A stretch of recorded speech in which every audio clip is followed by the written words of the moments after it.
Hello everyone, good morning, नमस्कार, राधे राधे। आप सभी का फ्यूचर कोचिंग क्लासेस के इस ऑनलाइन प्लेटफॉर्म पे एक बार पुनः स्वागत है। अभी तक हम लोगों ने इकोनॉमिक्स के 2 क्लास देखे थे।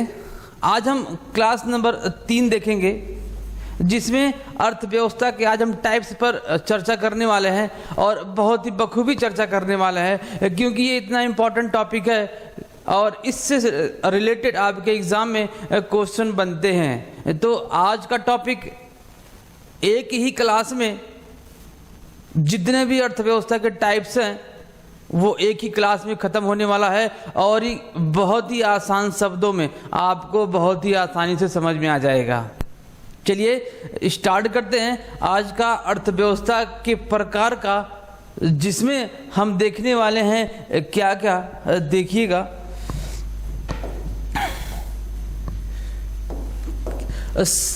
अर्थव्यवस्था का प्रकार।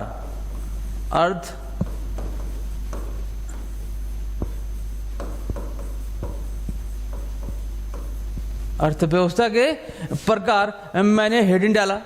अब इसके टाइप्स को देखते हैं, ये कितने प्रकार से डिवाइड हुआ है। अर्थव्यवस्था के प्रकार को हम 3 पार्ट में बांट के देखेंगे,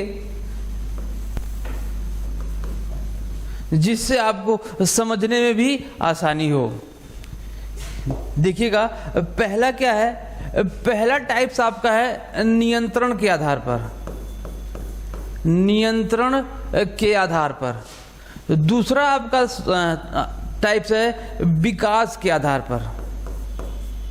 विकास के आधार पर। और तीसरा आपका है वैश्विक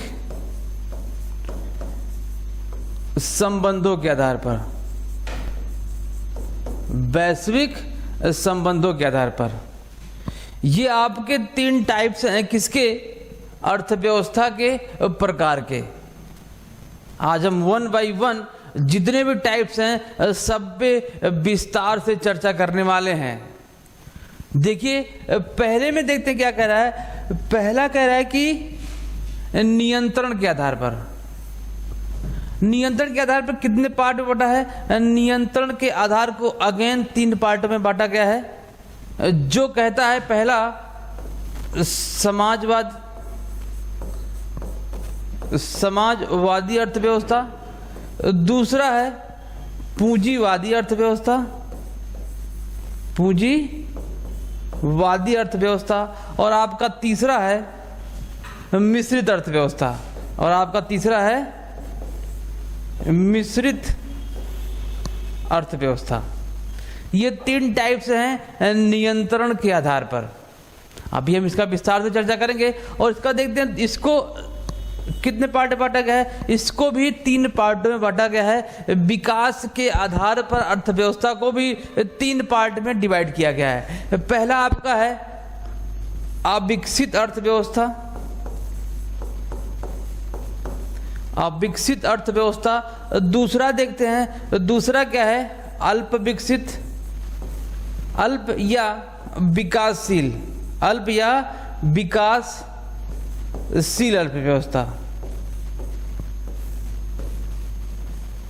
अविकसित अर्थव्यवस्था, अल्प विकसित अर्थव्यवस्था, विकासशील अर्थव्यवस्था। ये तीसरा क्या कहता है? विकसित अर्थव्यवस्था।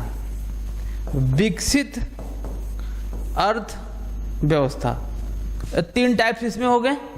अब देखिए, वैश्विक संबंधों के आधार पर कितने पार्ट में बांटा है? वैश्विक संबंधों के आधार को 2 पार्ट में बांटा है।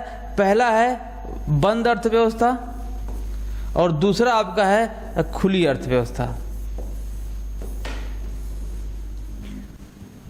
बंद अर्थव्यवस्था और खुली अर्थव्यवस्था, ये आपके वैश्विक संबंधों के आधार पर डिवाइड किए गए हैं।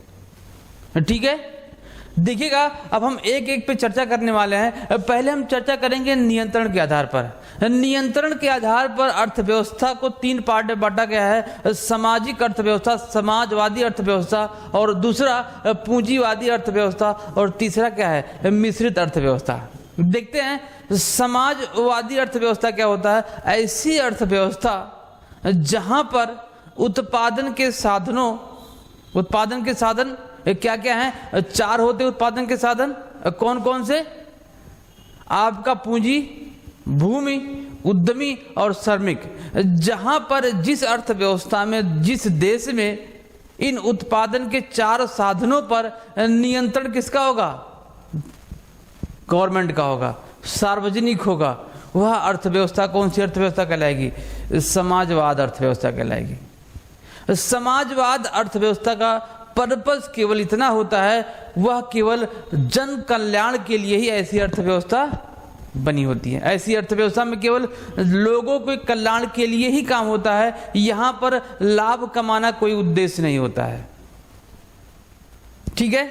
और दूसरी अर्थव्यवस्था कह रहा है पूंजीवादी अर्थव्यवस्था, ऐसी अर्थव्यवस्था जहां पर वस्तुओं के उत्पादन का जो नियंत्रण है वो निजी होता है, लोगों के हाथ में होता है, ना कि गवर्नमेंट के हाथ में, ना कि सार्वजनिक के हाथ में होता है। तो ऐसी अर्थव्यवस्था क्या कहलाएगी? आपकी पूंजीवादी अर्थव्यवस्था। पूंजीवादी अर्थव्यवस्था को उदारवादी अर्थव्यवस्था के नाम से भी जानते हैं। पूंजीवादी अर्थव्यवस्था को पूंजीवादी अर्थव्यवस्था क्यों कहते हैं? क्योंकि पूंजी और बाजार पर नियंत्रण किसका होता है? पूंजीपतियों का होता है, तो इसीलिए इसका नाम पड़ा पूंजीवादी अर्थव्यवस्था। ठीक है। पूंजीवादी अर्थव्यवस्था का केवल और केवल एक ही उद्देश्य होता है, अपने लाभ को इंक्रीज करना। उनका केवल एक ही उद्देश्य होगा कि लाभों को इंक्रीज कर दिया जाए। तो ऐसी अर्थव्यवस्था क्या कहलाएगी? पूंजीवादी अर्थव्यवस्था कहलाएगी। अब दोनों का जब मिक्स हो जाएगा, दोनों का मिक्स हो जाएगा, तो वह कौन सी अर्थव्यवस्था कहलाएगी? आपकी मिश्रित अर्थव्यवस्था। जहां पर प्राइवेट सेक्टर भी हो और गवर्नमेंट सेक्टर भी हो, वह अर्थव्यवस्था हमारी मिश्रित अर्थव्यवस्था कहलाती है। जैसे हमारा भारत। ठीक है, जैसे हमारा भारत।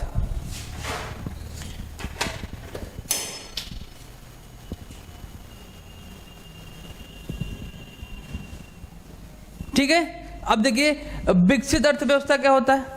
विकसित अर्थव्यवस्था, अविकसित, सॉरी क्या है? पहला अविकसित अर्थव्यवस्था क्या है? अविकसित अर्थव्यवस्था वह अर्थव्यवस्था होता है जहां पर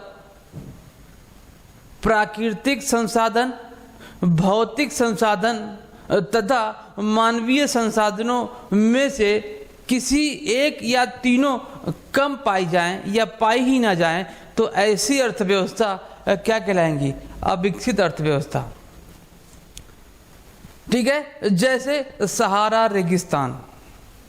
सहारा रेगिस्तान में प्राकृतिक संसाधन नहीं पाए जाते हैं, मानवीय संसाधन भी नहीं पाया जाता है और उपयोगी भौतिक संसाधन भी नहीं पाए। उपयुक्त जो होते उपयोगी होते हैं, वो भौतिक संसाधन भी वहाँ पर नहीं पाए जाते हैं। तो सहारा रेगिस्तान आपको क्या आ जाएगा?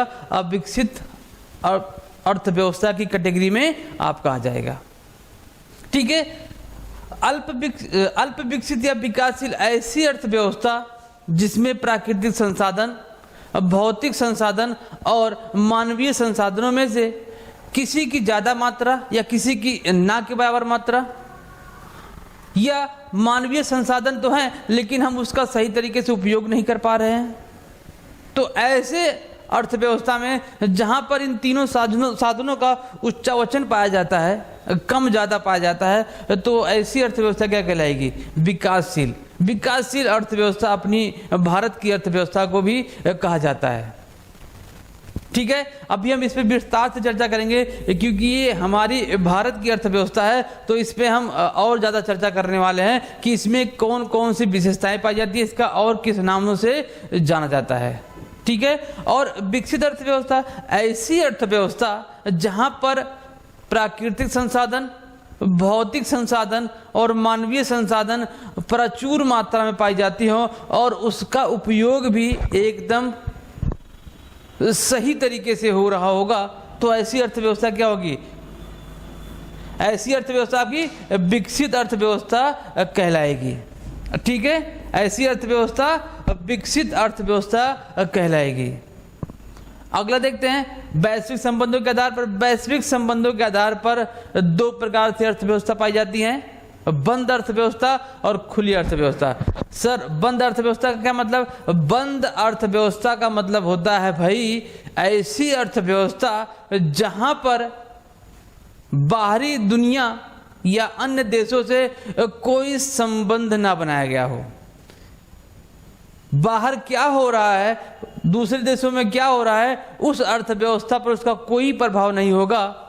जहां पर आयात और निर्यात एकदम से बंद होंगे, वह अर्थव्यवस्था क्या कहलाएगी? बंद अर्थव्यवस्था कहलाएगी। वहीं खुली अर्थव्यवस्था, जहां पर आयात निर्यात क्या हो? ओपन हो, आयात निर्यात होता हो, दूसरे देशों के अंतर्राष्ट्रीय बाजारों में जब प्रभाव हो तो उस अर्थव्यवस्था पर भी उसका प्रभाव पड़े, तो ऐसी अर्थव्यवस्था कौन सी अर्थव्यवस्था कहलाएगी? खुली अर्थव्यवस्था कहलाएगी। ठीक है, चलिए अब हम विस्तार से चर्चा करते हैं, वन बाय वन क्या होता है, देखते हैं क्या है। पहले हम चर्चा करेंगे नियंत्रण के आधार पर।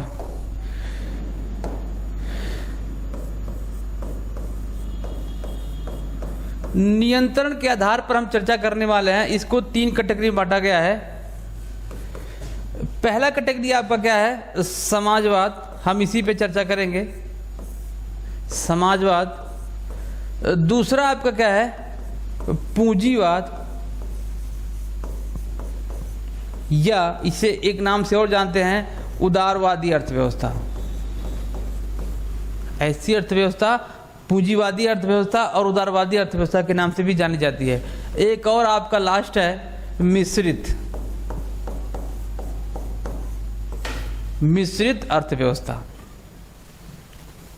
ठीक है, चलिए देखते हैं क्या है, नोट डाउन करते रहिएगा क्या कह रहा है। समाजवादी अर्थव्यवस्था क्या कह रहा है, इसका पहला पॉइंट देखते हैं क्या कहता है।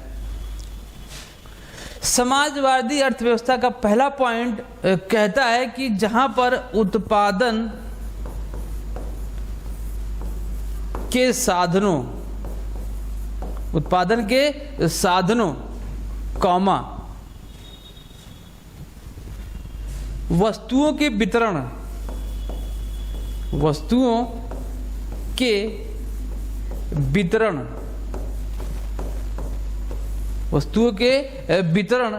पर नियंत्रण किसका हो?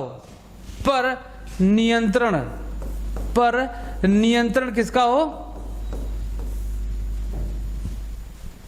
सार्वजनिक हो, सरकार का हो। नियंत्रण सार्वजनिक हो, सरकार का हो, तो ऐसी अर्थव्यवस्था कौन सी अर्थव्यवस्था कहलाएगी? समाजवाद अर्थव्यवस्था कहलाएगी।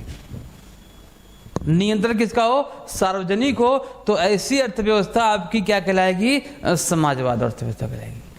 इसका अगला पॉइंट देखते हैं। इसका उद्देश्य क्या होता है सर? इसका उद्देश्य केवल जन कल्याण के लिए होता है। जन कल्याण के लिए होता है। इसका उद्देश्य केवल जन कल्याण के लिए होता है। बात समझ में आ गई? इसका उद्देश्य क्या होता है? केवल जन कल्याण के लिए होता है, ना कि लाभ प्राप्त करना। इसमें जो भी आर्थिक गतिविधियों से लाभ प्राप्त होगा वह किसको मिलेगा? सरकार को मिलेगा। सरकार जिससे क्या कर सकती है? उसका आसानी से वितरण कर सकती है। बात समझ?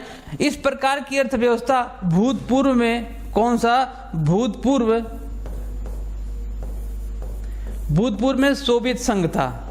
सोवियत संघ था, मतलब यूएसएसआर भूतपूर्व में ऐसी अर्थव्यवस्था की कैटेगरी में था। ठीक है, समाजवाद अर्थव्यवस्था में उत्पादन के साधन मैंने बताया भी 3-4 होते हैं। उस पर नियंत्रण और वस्तुओं के वितरण का नियंत्रण किसका होता है? सार्वजनिक होता है, सरकार का होता है। ऐसा अर्थव्यवस्था आपका समाजवाद अर्थव्यवस्था की कैटेगरी में आएगा। कंफर्म? चलिए अगला देखते हैं, पूंजीवादी अर्थव्यवस्था। पूंजीवादी अर्थव्यवस्था क्या होता है सर? पूंजीवादी अर्थव्यवस्था में उत्पादन साधनों और वस्तुओं के वितरण पर नियंत्रण किसका होता है? यहाँ पर गवर्नमेंट का ना होके किसका होगा? निजी होगा। गवर्नमेंट का ना होगा, किसका होगा? निजी होगा, प्राइवेट होगा। तो वह अर्थव्यवस्था कौन सी अर्थव्यवस्था कहलाएगी? पूंजीवादी अर्थव्यवस्था कहलाएगी। और इस पर उसका उद्देश्य जन कल्याण नहीं होगा। इसका उद्देश्य जन कल्याण ना होकर केवल और केवल लाभ कमाना होगा। इसका उद्देश्य क्या होगा?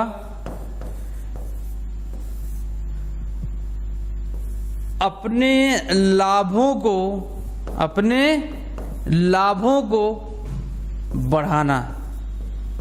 आप देखते होंगे प्राइवेट सेक्टर में किसी से कोई मतलब नहीं होता है कि कौन क्या कर रहा है। उनका केवल और केवल मतलब ये होता है कि हम अपने लाभों को कितना अधिक से अधिक बढ़ा सकें, कितना अधिक से अधिक बढ़ा सकें। तो ऐसी व्यवस्था किस में होती है? पूंजीवादी अर्थव्यवस्था में पाई जाती है। ठीक है, ये अर्थव्यवस्था पूंजीवाद अर्थव्यवस्था क्यों पड़ा था? क्योंकि इस अर्थव्यवस्था पर इस अर्थव्यवस्था के बाजार पर टोटल नियंत्रण पूंजीपतियों का होता है। तो इसीलिए पूंजीवादी अर्थव्यवस्था के नाम से भी इसे जाना जाता है। इसमें एक सिद्धांत लागू होता है, हस्तक्षेप का सिद्धांत लागू होता है, जो एडम स्मिथ ने दिया था। जो किसने दिया था? स्मिथ ने दिया था, एडम स्मिथ ने दिया था। इसमें बताया गया है कि इस अर्थव्यवस्था में गवर्नमेंट का, सरकार का नियंत्रण एकदम से न्यूनतम होगा। क्या होगा? हस्तक्षेप होगा, मतलब कि निम्न के बराबर होगा। इस बाजार की अर्थव्यवस्था पे किसका नियंत्रण? गवर्नमेंट का। यह अर्थव्यवस्था किस नियंत्रण पे काम करती है? सिद्धांत पर काम करती है, हस्तक्षेप सिद्धांत पर काम करती है, जिसको दिया था एडम स्मिथ ने। बात समझ में आ गई ना? ये क्या, कौन सी अर्थव्यवस्था थी? पूंजीवादी अर्थव्यवस्था थी। इसमें लाभों को बढ़ाने के लिए बहुत सारे काम किए जाते हैं, है ना? लाभों को बढ़ाने के लिए प्राइवेट सेक्टर वाले कुछ भी कर सकते हैं। आज के जमाने में देखो मिलावटें कितनी पाई जा रही हैं। किसी भी वस्तु का प्राइस दिनों दिन बढ़ता चला जा रहा है, लेकिन उसकी क्वालिटी क्या होती चली जा रही है? डिक्रीज होती चली जा रही है। क्यों? क्योंकि लाभों को बढ़ाना है। लाभों को बढ़ाने के लिए आज के आधुनिक समय में प्राइवेट सेक्टर वाले कुछ भी कर बैठते हैं। प्राइवेट सेक्टर वाले कुछ भी कर जाते हैं कि कैसे उनके लाभ इंक्रीज हो। ठीक है, तो ये कौन सी अर्थव्यवस्था थी? पूंजीवादी अर्थव्यवस्था थी। मिश्रित अर्थव्यवस्था क्या होती है? ऐसी अर्थव्यवस्था जहां पर ये दोनों मिक्स पाई जाती हैं। इस अर्थव्यवस्था में सरकार व्यक्तिगत स्वतंत्रता और जन कल्याण दोनों आसानी से कर पाती है। इसका वही एक उद्देश्य है कि लोगों को स्वतंत्रता भी दिया जाए और जन कल्याण का भी काम हो जाए। तो इस अर्थव्यवस्था में हो सकता है वो, और ऐसी अर्थव्यवस्था हमारी भारत की अर्थव्यवस्था है। और पूंजीवादी अर्थव्यवस्था में जितने भी विकसित देश होते हैं वह पूंजीवादी अर्थव्यवस्था ही अपनाते हैं। चलिए आगे देखते हैं, आगे आपका क्या है। आगे विकास के आधार पर अर्थव्यवस्था को बांटा गया है। विकास के आधार पर 3 प्रकार की अर्थव्यवस्थाएं होती हैं: अविकसित, अल्प विकसित, विकासशील और विकसित अर्थव्यवस्था। हमारे विकास के आधार पर अर्थव्यवस्थाएं होती है। अविकसित अर्थव्यवस्था वह अर्थव्यवस्था होती है जिसमें प्राकृतिक संसाधन और मानवीय संसाधन और भौतिक संसाधन, हमारे इस तीनों में से किसी एक की मात्रा नहीं पाई जाती है। तो वह अर्थव्यवस्था क्या होती है? अविकसित अर्थव्यवस्था होती है। क्या होती है? अविकसित अर्थव्यवस्था होती है। अल्प विकसित अर्थव्यवस्था, अल्प विकसित अर्थव्यवस्था वह अर्थव्यवस्था है जिसमें हमारे उन तीनों संसाधनों में से, प्राकृतिक, मानवीय और भौतिक संसाधनों में से किसी की कम मात्रा, किसी की ज़्यादा मात्रा। जो ज़्यादा मात्रा में है उसका कम उपभोग हो रहा हो, कम उपयोग हो रहा हो, तो ऐसी अर्थव्यवस्था किस में हो जाएगी? अल्प विकसित अर्थव्यवस्था में आपकी आ जाएगी। ठीक है। और विकसित अर्थव्यवस्था, आप देखिएगा, विकसित अर्थव्यवस्था क्या होती है? ऐसी अर्थव्यवस्था जहां पर वह तीनों संसाधन, प्राकृतिक, भौतिक और मानवीय संसाधन प्रचुर मात्रा में पाई जाती हो। प्रचुर मतलब अधिक मात्रा में पाई जाती हो, और उसका उपभोग या उपयोग भी बहुत अच्छे तरीके से हो रहा होगा और सही रूप में हो रहा होगा। तो वह अर्थव्यवस्था किस कैटेगरी में आएगी? आपकी विकसित अर्थव्यवस्था की कैटेगरी में आएगी। ये हमारी अल्प विकसित और विकासशील अर्थव्यवस्था हमारे भारत की अर्थव्यवस्था है। इसको कृषि प्रधान देश के नाम से भी जान सकते हैं। बात समझना है? ऐसी अर्थव्यवस्था जो विकासशील हो उसको कृषि प्रधान देश के नाम से भी जानते हैं। कृषि प्रधान देश के नाम से भी जाना जाता है। देखिए, इस अर्थव्यवस्था की विशेषता क्या आता है? इसकी विशेषता क्या है? पहले देखिएगा, इस अर्थव्यवस्था में प्राथमिक सेक्टरों को प्रधानता दी जाती है। जो प्राथमिक क्षेत्र है आपका,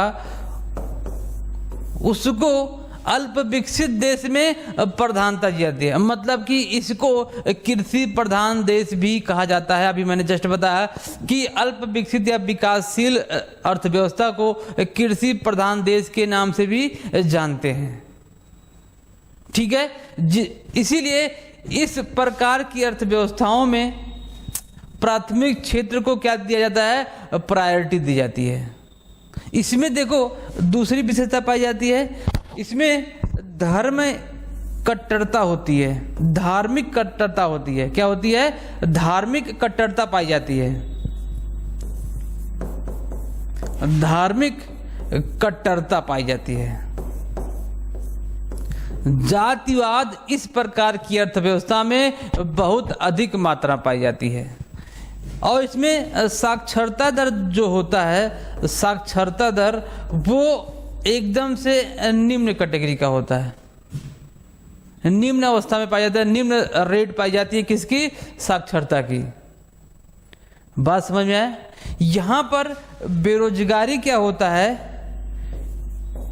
बेरोजगारी व्यापक पैमाने पर पाया जाता है। बात समझ में आएगी ना? यहां पर बेरोजगारी व्यापक पैमाने पर पाया जाता है। और इसमें क्या होता है, एक और देखते हैं, औद्योगिक पिछड़ापन होता है। इसमें क्या होता है? औद्योगिक पिछड़ापन।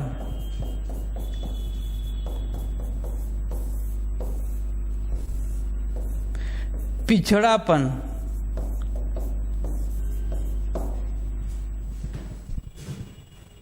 ठीक इस प्रकार की अर्थव्यवस्थाओं में प्राथमिक सेक्टर को प्राथमिकता दी जाती है। धार्मिक कट्टरता बहुत अधिक मात्रा में पाई जाती है। साक्षरता दर एकदम से निम्न होता है। बेरोजगारी एकदम चरम सीमा पर होता है। और औद्योगिकीकरण इसमें एकदम से पिछड़े लेवल पर होता है। तो ऐसी अर्थव्यवस्था क्या होती है? अल्प विकसित अर्थव्यवस्था कहलाती है। और हमारी भारत की अर्थव्यवस्था इसी कैटेगरी में है। किस कैटेगरी में है? इसी कैटेगरी में आता है, जहां पर कृषि प्रधान देश कहा जाता है।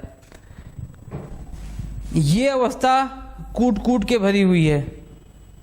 लोगों के पास सर्टिफिकेट है लेकिन नॉलेज नहीं है।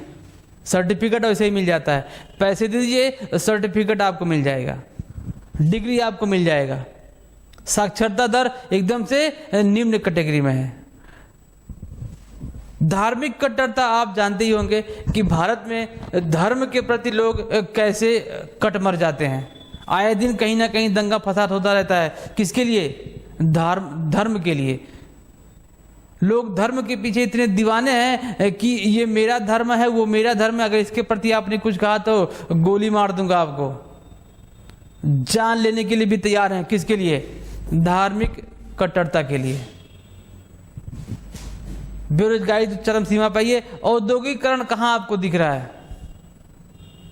औद्योगिकरण आपको कहाँ दिख रहा है? कहीं नहीं दिखेगा। बहुत निम्न अवस्था में पाई जाती है। कहाँ पर? औद्योगिकरण भारत में। ठीक है, तो ऐसी अर्थव्यवस्था विकासशील अर्थव्यवस्था कहलाती है। ठीक है, और ये हमारे किसके आधार पर थी? विकास के आधार पर थी। चलिए हम अगला चर्चा करते हैं। अगला कौन सा अर्थव्यवस्था है? वैश्विक संबंध के आधार पर। वैश्विक संबंध के आधार पर। वैश्विक संबंध के आधार पर क्या है? इसको दो कैटेगरी में बांटा गया है। इसको एक बंद अर्थव्यवस्था, दूसरा खुली अर्थव्यवस्था। बंद अर्थव्यवस्था और खुली अर्थव्यवस्था। अभी मैंने बताया था आपको, ऐसी अर्थव्यवस्था जहां पर आयात निर्यात एकदम निम्न मात्रा में पाया जाता हो, वो बंद अर्थव्यवस्था। मतलब कि पहली ही विशेषता इसकी हो जाएगी x minus m equal to 0। x minus m equal to 0। इस अर्थव्यवस्था में क्या होता है कि अन्य देशों में अंतर्राष्ट्रीय स्तर पर बाजार में क्या घटना घटित हो रही है, उसका इस अर्थव्यवस्था पर कोई भी प्रभाव नहीं पड़ता है। प्रभाव कोई नहीं पड़ता है। अंतर्राष्ट्रीय बाजार में क्या उथल पुथल हो रहा है, इस अर्थव्यवस्था से कोई मतलब नहीं है। यह अर्थव्यवस्था कौन सी है इस समय? उत्तर कोरिया। उत्तर कोरिया। ऐसी अर्थव्यवस्था केवल काल्पनिक है, वास्तविक नहीं हो सकती है। विश्व के लगभग आज के आधुनिक समय में लगभग सभी देश कौन सी अर्थव्यवस्था है? खुली अर्थव्यवस्था है। ठीक है, उत्तर कोरिया एक ऐसा देश है जो अपनी बंद अर्थव्यवस्था के साथ जी रहा है। ठीक है, तो बंद अर्थव्यवस्था समझ में आएगा ना?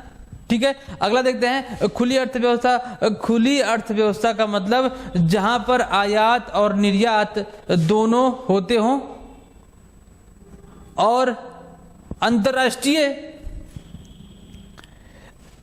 बाजारों में जो भी परिवर्तन हो रहा हो, उसके खुले होने की वजह से उसके अर्थव्यवस्था पर उसका भी क्या होता है? प्रभाव पड़ता है। यहां पर राष्ट्रीय आय और जीडीपी में अंतर होता है, लेकिन यहाँ पर राष्ट्रीय आय और जीडीपी में कोई अंतर नहीं होता है। राष्ट्रीय आय और जीडीपी में इस प्रकार की अर्थव्यवस्था में कोई अंतर नहीं होगा, लेकिन इस प्रकार की अर्थव्यवस्था में राष्ट्रीय आय अलग होगा और जीडीपी आपका अलग होगा। ठीक है, बात समझ आई ना? तो ये खुली अर्थव्यवस्था थी आपकी। ठीक है, तो आज का सेशन में भी समाप्त करते हैं। मिलते हैं आपसे अगले वीडियो में एक अच्छे कंटेंट के साथ। तब तक के लिए जय हिंद।